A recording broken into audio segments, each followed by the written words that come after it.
오늘 말씀 당신의 동선에는 주님이 계십니까? 라는 제목으로 말씀 증거합니다. 우리 삶에는 동선이 있죠. 말 그대로 우리가 하루 동안 지나가는 삶의 경로가 있습니다. 그것을 동선이라고 하죠. 아침에 눈을 뜨는 순간부터 그 선은 시작됩니다. 이때 우리 몸이 움직이는 경로가 있고요, 우리의 시선이 머무는 자리가 있으며 우리 마음이 기울어지는 방향이 또한 있습니다. 그 동선이 얼마나 효율적으로 설계되어 있느냐에 따라서 우리 삶의 성격은 완전히 달라진다라고 할 수가 있어요. 이때 여러분, 그 수많은 선 위에 우리는 주님의 동선과 얼마나 교차하고 또한 겹쳐 있을까요? 그 궤적, 주님의 궤적에 비할 때 나의 삶의 궤적이 어떠한가? 그 동선이 내 신앙 삶의 현실입니다. 내 동선에서 주님의 선이 보여야 한다라는 거예요. 이에 오늘 우리는 그 동선에 대해서 함께 생각해 보고자 합니다. 의미를 두 가지로 생각해 봐요. 첫 번째, 삶의 동선을 면밀하게 점검해야 한다는 거예요. 여러분, 우리가 살면서 주님을 애타게 찾을 때가 있습니다. 늘 찾아야겠지만 가끔은 잊고 살잖아요. 그런데도 주님을 애타게 찾을 때가 있어요. 그때가 언제입니까? 여러분은 언제 간절하게 기도하십니까? 대부분 비슷할 거예요. 힘들 때지요. 뭔가 문제가 생겼을 때, 도저히 내 힘으로는 감당할 수가 없을 때, 그때 우리는 시간을 내서 주님을 찾게 됩니다. 알람을 맞추어서 주님께 기도하게 돼요. 저도 가끔 저한테 시간까지 알려주는 분들이 있어요. 수술이 몇 시입니다. 몇 시에 무슨 일이 있습니다. 무슨 만남이 있습니다. 목사님 기도해 주십시오. 제가 그때는 알람 해요. 그리고 10분 전, 15분 전에 알람 해놓고 시간 맞춰서 제가 기도합니다. 그러니까 시간을 맞춰서 기도하는 것, 힘들고 어려울 때 주님을 찾는 것은 부끄러운 게 전혀 아니라는 거예요. 오히려 이렇게 하는 것이 우리 인간의 본능, 연약함에 따른 일이고요, 하나님이 우리를 이끄시는 방법이라고도 할 수가 있습니다. 자, 그런 대표적인 상황, 이슈가 있다면 고난이겠죠. 우리는 고난 앞에서 주님을 찾게 되어 있습니다. 저 전방에 있는 교회가 부흥하는 날이 있다고 하죠. 그때가 언제냐면 그 주간에 낙하산 강하 훈련이 있을 때, 이때는 교회가 막 부흥한다는 거예요. 웃자고 하는 말이 아니고 실제로 그렇답니다. 낙하 훈련, 처음에는 11m 높이의 지상에서 이 훈련을 합니다. 그리고 이게 익숙해지면 실제 비행기를 타고 300m 위, 700m 위, 1000m 위까지 올라가요. 그 높이가 어때요? 아찔하잖아요. 그러니까 높이가 올라갈수록 교회는 사람이 더 많아진다라는 거예요. 곧 죽을 것 같은 두려움 앞에서 주님을 기억하고 은혜를 구하는 거예요. 하나님 아버지, 나를 살려주시고 안전하게 지켜주옵소서. 다윗이 그랬죠. 다윗이 많은 시편을 썼지만 그중 가장 아름답고 신실한 고백들 대체로 어디에서 썼을까요? 편안한 왕궁이 아니었습니다. 천하무적의 전쟁터가 아니었어요. 그것은 광야였습니다. 예를 들어서 시편 63편의 제목 표제어는 다윗이 유다 광야에 있을 때라고 기록하고 있어요. 그곳에서 다윗이 어떻게 노래합니까? 같이 읽어요. 시작. 하나님이여, 주는 나의 하나님이시라. 내가 간절히 주를 찾되 물이 없어 마르고 황폐한 땅에서 내 영혼이 주를 갈망하며 내 육체가 주를 앙모하나이다. 아멘. 이 아름다운 고백은 편안한 자리에서 나온 것이 아닙니다. 쫓기고 배고프고 두렵고 어떤 공격을 받을지 모르는 광야 한복판에서 나온 고백이에요. 몸과 마음이 다 힘들었다, 그 말입니다. 하지만 그 시절 다윗의 신앙은 절정이었어요. 힘들고 어려우니까 더 하나님만 바라보고 찾는 거죠. 고난이 다윗의 동선을 하나님께로 향하게 했다라는 것입니다. 자, 그리고 주님을 애타게 찾을 때 또 하나의 이슈는 어떤 갈급한 문제가 있을 때입니다. 갈급한 문제가 있을 때 주님을 찾죠. 하나님 아버지, 나에게 이런 문제가 있습니다. 우리 자녀에게 이런 문제가 있습니다. 그 갈급한 문제 앞에서 우리는 기도합니다. 오늘 이사야서 본문에서 히스기야를 생각해 보세요. 그는 남유다의 왕으로 성경이 인정하는 굉장히 선한 왕이었습니다. 자, 그런데 어느 날 선지자 이사야가 찾아와서 하나님 말씀을 전하면서 죽음을 선포합니다. 너는 내 집에 유언하라. 네가 죽고 살지 못하리라. 여러분, 이 선포가 굉장히 갑작스러웠습니다. 준비도 예고도 없는 상태로 주신 말씀이에요. 그 순간 히스기야가 어떻게 해요? 오늘 2절 보니까 히스기야가 낯을 벽으로 향하고 여호와께 기도하여. 그의 낯을 벽으로 향했습니다. 여기서 벽은 막힌 공간이잖아요. 그러니까 그 순간은 하나님 밖에 없다라는 거예요. 하나님 앞에 나와서 오직 하나님만 바라보면서 기도하는 것입니다. 이때는 화려한 기도실이 필요가 없죠.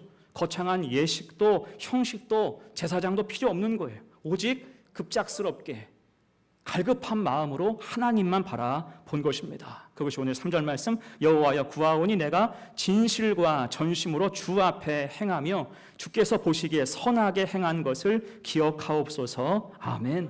어때요? 이 절박함을 통해서 하나님과의 교차점이 만들어지는 것입니다. 자, 이런 식으로 우리도 주님을 찾을 때가 있어요. 힘들 때 하나님을 찾게 됩니다. 곧 고난과 어떤 갈급함은 우리의 동선을 하나님께로 끌고 오는 강제력이 있다라고 할 수가 있어요. 고난과 갈급함은 우리를 주 앞으로 끌어당기는 강제력이 있어요. 그리고 이에 하나님은 응답하셔서 건지시고 선한 길로 인도하시고 주장하시는 것을 우린 삶 가운데 여러 번 경험하게 됩니다. 그래서 이렇게 하는 게 이상한 게 아닌 거예요. 내가 힘들고 어려울 때 주를 찾는 것은 당연합니다. 비록 죄 중에 있을지라도 이렇게 함을 통해서 회복과 은혜를 경험하게 하는 것이 주님의 뜻임을 믿습니다. 자, 그런데 문제는 그 이후에 있어요. 고난과 갈급한 문제 앞에서 주님과 밀착해 있다가 그 모습이 갑작스럽게 이완할 수도 있다는 것입니다. 여러분, 다윗을 다시 생각해 보세요. 그 아름다운 신앙, 광야에서 있을 때의 그 신앙을 가진 사람이 나중에 왕궁에서 평안함이 주어졌을 때 어떻게 됩니까? 사고를 쳐요. 그 유명한 밧세바 스캔들, 큰 사건이 터집니다. 그리고 그 전제는 사무엘하 11장 1절 2절. 그 해가 돌아와 왕들이 출전할 때가 되매 다윗이 요압과 그의 신하들과 온 이스라엘 군대를 보내니 그들이 암몬 자손을 멸하고 라빠를 에워쌌고 다윗은 예루살렘에 그대로 있더라. 그러니까 왕들이 출전할 때 다윗은 예루살렘에 그대로 있었어요. 그럼 이때 사실 전쟁의 상황이 그리 좋지 않았습니다. 라빠 공방전이라고 하죠. 공성전을 벌이고 있어요. 그 군대가 적진에서 지금 악전고투하는 상황이었습니다. 그런데 왕인 다윗은 그냥 예루살렘에 있었어요. 그렇다고 매일같이 그 군대를 위해서 기도했을까요? 그것도 아니에요. 게으름과 나태함에 취해 있었습니다. 곧 광야 시절과는 달리 믿음의 동선이 하나님 뜻에서 크게 벗어나 있었다는 거예요. 하나님의 뜻과 벗어나 있으니, 그런 동선을 가지고 살고 있으니 정욕은 그 마음속에서 불같이 일어났고 그대로 죄와 직결하게 됐습니다. 자, 히스기야도 마찬가지예요. 15년의 생명이 연장된 후 그의 동선은 어디를 향합니까? 이사야서 39장을 보면 바벨론 사신들이 찾아와요. 이때 바벨론은 그리 강성하지 않은 그러한 때였습니다. 히스기야의 와병 소식을 듣고 병문안 온 거예요. 그런데 그 소식으로 말미암아 왔지만 그들이 당도하기 전에 이미 히스기야가 다 나았으니까 이게 얼마나 큰 은혜입니까? 그 사실을 전하고 하나님을 찬송하면 충분한 거예요. 자, 그런데 히스기야는 그 사람들을 향하여서 자기의 보물 창고를 개방하죠. 보물 창고를 개방하고 낱낱이 다 보여줍니다. 성경에 기록하기를 창고에 있는 모든 걸 보여주지 아니한 것이 없다라고 말씀은 기록하고 있어요. 곧 하나님이 주신 은혜를 자신의 부요함과 능력으로 포장하여서 과시하고 자랑한 것입니다. 이에 이사야는 그것이 바벨론 포로의 씨앗이 될 것임을 선포하죠. 곧 긴급하게 하나님께 매달렸던 그의 갈급한 이후로 믿음의 동선은 이완되어서 어느새 세상으로 흘러갔다라고 할 수가 있습니다. 그럼 어떻습니까? 다윗과 히스기야 모두 고난과 갈급함으로 만들어낸 하나님과의 교제, 그 교차점이 문제가 해결된 이후로 유지되지 않았다라는 거예요. 주님의 동선에서 이탈해 있었다. 여러분, 이것이 우리의 이야기, 우리 믿음의 현실일 수도 있습니다. 고난의 상황, 갈급함의 시절에는 그렇게 하나님을 간절히 의지하다가도 그 일이 지나가면 너무나 쉽게 주님을 잊을 수 있다라는 것입니다. 예배가 시들해지고 말씀이 멀어지고 기도가 갈수록 짧아지죠. 은혜의 동선에서 자꾸 이탈하는 것입니다. 여러분, 제가 음파에서 달리기를 하다가 이런 일을 본 일이 있습니다. 크지 않은 강아지, 요만한 강아지가 주인과 함께 산책을 왔어요. 이게 얼마나 신나게 뛰는지, 좀 그런 개들이 있잖아요. 유독 더 그냥 발랄한 그런 개들이 있습니다. 신나게 뛰어요. 그래서 그 개를 보니까 목줄을 하고 있는데 목줄이 자동으로 이렇게 풀어지는 줄로 하고 있습니다. 그러니까 최대로 풀려질 때까지 막 강아지가 뛰어다니는 거예요. 그러다가 다른 개가 저기 보이면 겁은 많아. 그러니까 정신없이 다시 주인에게 와요. 이에 주인은 강아지를 번쩍 안아서 이렇게 보호해 주죠. 또 그 개가 지나가면 다시 내려가서 줄이 다 풀릴 때까지 팽팽하게 달려나가서 놉니다. 자, 그런데 제가 음파를 다 한 바퀴 뛰고 돌아오는데 아까 그 주인이 여기저기 막 뛰어다니고 안절부절 못하는 거예요. 이유가 뭘까요? 강아지 목줄 고정장치가 끊어진 거예요. 줄의 고정장치가 끊어진 채로 강아지는 어떻게 신나게 뛰어가고 어디로 사라진 것입니다. 이에 주인은 급하게 사람들 붙잡고 혹시 아저씨 요만한 강아지 못 봤습니까? 보는 사람마다 묻고 다니는 것입니다. 여러분, 우리가 그런 모습이 될 수가 있다는 거예요. 세상 연락을 쫓다가 주님과의 연결이 끊어지면 그 줄이 끊어진 줄도 모르고 세상을 헤맬 수가 있습니다. 그러다가는 주님 없이 사는 거예요. 그 강아지 어떻게 됐는지 모르겠어요. 주인 없이 그냥 세상을 배회할 수도 있는 거 아닙니까? 찬송가 387장의 상황이에요. 멀리 멀리 갔더니 처량하고 고나며 슬프고도 외로워 정처 없이 다니니, 예수 잃어버린 채로 정처 없이 다닐 수도 있습니다. 이에 우리는 우리 믿음의 동선을 점검해야 할 줄로 믿습니다. 주님과 나와의 연결이 굳건한가를 항상 확인해야 돼요. 그 확인이 무엇일까요? 가장 기초가 예배라는 것입니다. 예배는 내 동선을 주님께 가장 가까이 붙이는 시간이에요. 우리 모두는 지금 주님의 동선에 가장 가깝게 붙어 있는 것입니다. 그것이 예배이고, 그래서 주일 성수가 중요한 줄로 믿습니다.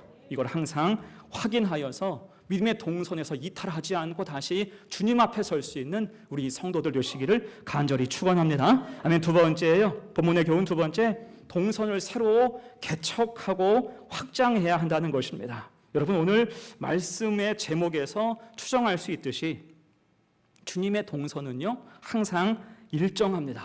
주님은 항상 일정하세요. 대신 들쑥날쑥한 것, 이 강아지처럼 사방팔방 움직이는 건 누구예요?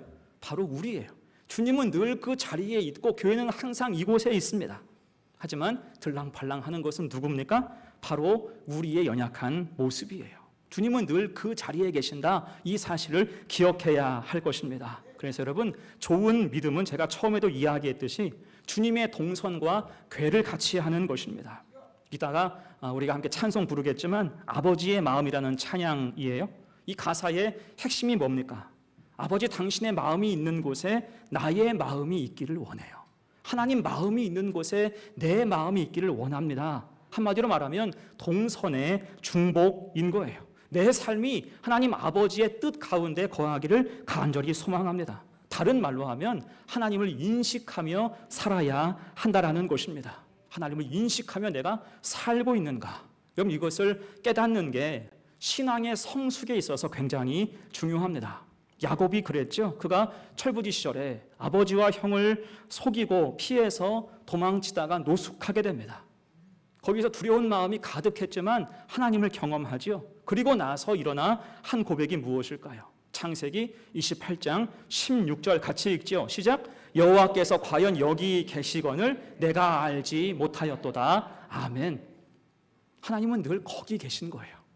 내가 움직이지 하나님은 늘 그 자리에 계십니다. 야곱이 하나님을 드디어 인식하게 된 것입니다. 여러분, 다윗도 같은 고백을 해요. 시편 139편 8절 같이 읽습니다. 시작. 내가 하늘에 올라갈지라도 거기 계시며 수월에 내 자리를 펼지라도 거기 계시니이다. 아멘. 하나님은 늘 나와 함께 하신다. 우리를 떠나지 않으신다라는 뜻입니다. 내가 어렵고 힘들 때라도, 내가 고난의 상황에 있을 때라도, 평안할 때라도 늘 하나님은 나와 함께 하신다. 이것을 임마누엘, 나와 늘 함께 하신 하나님을 기억하시기를 축복합니다.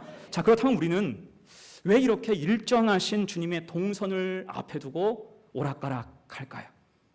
주님은 늘 그 자리에 계신데 왜 우리는 들랑팔랑 왔다 갔다 하는 걸까요? 그것은 여러 이유가 있겠지만 그중 하나, 우리가 세상과 너무나 유착하여 살고 있기 때문입니다.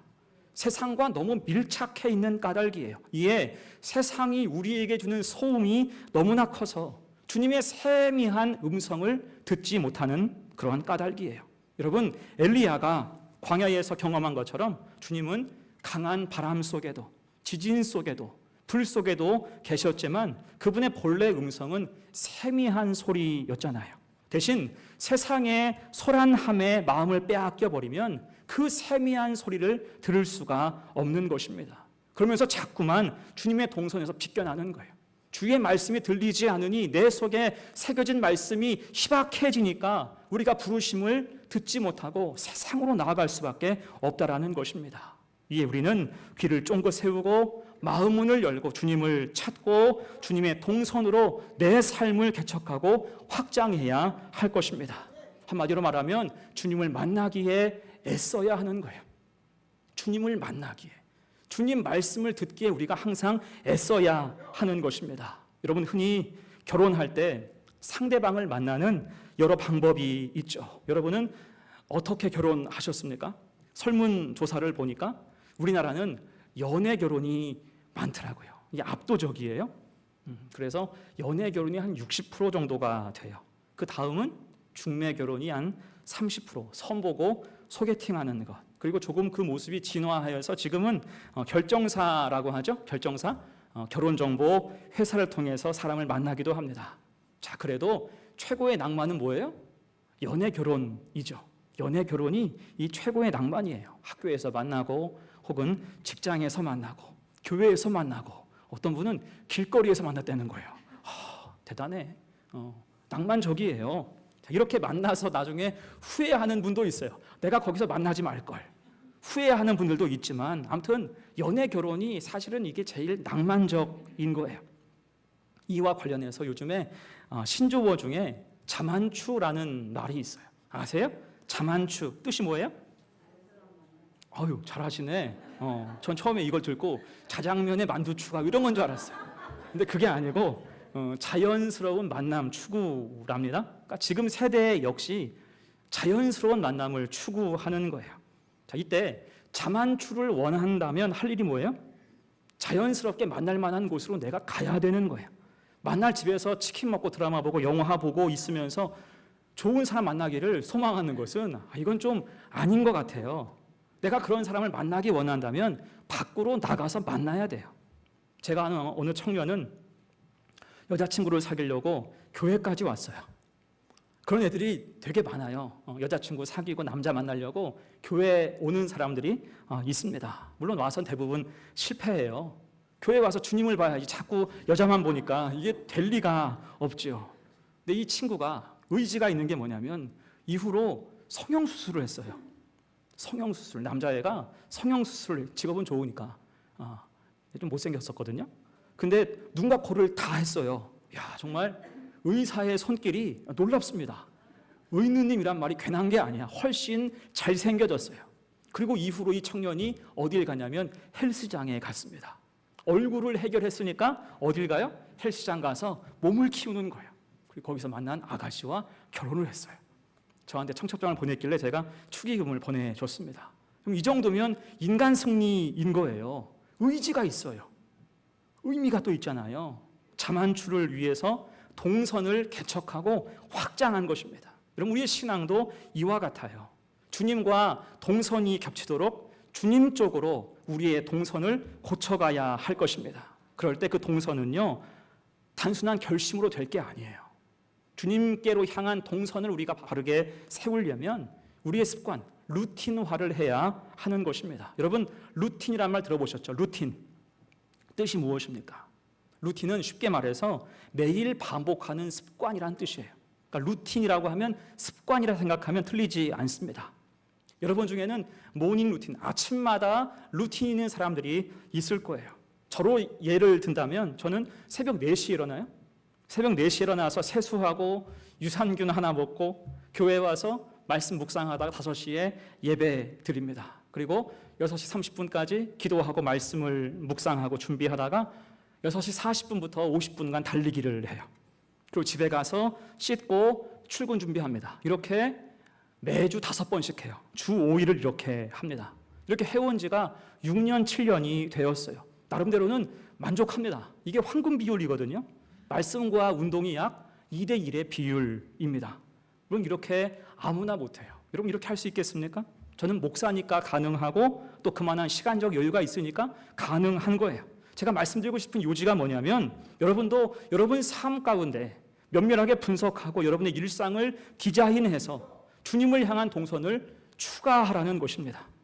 여러분 일상 가운데 주님과의 동선, 겹치는 그 부분을 구축해야 한다는 거예요. 그것을 루틴으로 만들라, 습관으로 만들라는 것입니다.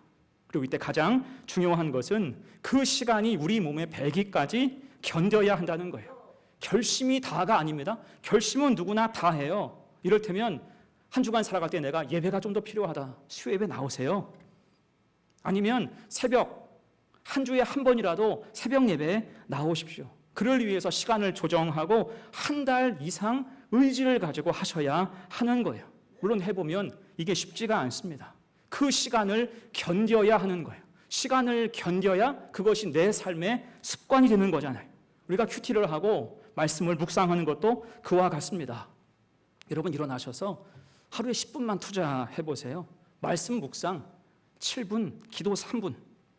그리고 출근길에 유튜브에 올라와 있는 우리 말씀을 들으세요. 이렇게 매일 할 수 있다면 여러분 굉장히 능력이 있습니다. 그 자체로 훌륭하고 탁월해요. 물론 이렇게 마음 먹고 하루 이틀 하는 것은 어렵지 않아요. 누구나 다 할 수 있습니다. 하지만 그대로 일주일, 한 달을 한다 생각을 해보세요. 그 시간을 견뎌야 돼요. 때로는 은혜가 안 되는 시간이 있어요. 때로는 너무나 피곤할 때가 있습니다. 그때 그냥 덮으면 말짱꽝이에요. 작심삼일로 끝이 납니다. 하지만 그 시간을 버티고 견디고 말씀을 묵상하고 기도하고 나아갈 때 여러분 어느 순간이 되면 그것이 내 삶의 일부가 되는 줄로 믿습니다. 그것이 바로 동선의 추가인 거예요. 여러분 저 들판에 나무를 심을 때를 생각해 보세요. 처음에 나무를 심으면 며칠간은 얘가 죽었나 싶습니다. 내가 잘못 심었나 싶어요. 왜냐하면 아무런 변화가 없기 때문입니다. 하지만 그 시간 동안 이 나무는 보이지 않는 땅 아래로 뿌리를 내리고 있는 거예요. 그러니까 뿌리를 내리고 있는 그 동안은 아무런 변화가 없습니다. 그때는 우리가 참아야 되는 거예요. 참고 물을 줄 수 있어야 돼요. 그 수고가 충분히 쌓였을 때 비로소 위로 새싹이 올라오게 됨을 믿습니다. 우리 신앙의 루틴도 그와 같아요. 말씀은요, 예배는요, 이것이 어떤 소설이나 드라마가 아닌 까닭에 매일 우리에게 재미와 감동을 주는 것은 아닙니다. 기도하시는 분들 아시겠지만 매일 열심히 기도하세요? 기도하다가 졸기도 하고 딴 생각이 막 들기도 합니다. 찬양을 하고 싶은데 찬양이 입에 붙지 않아서 자꾸 유행가 멜로디랑 겹칠 때도 있어요.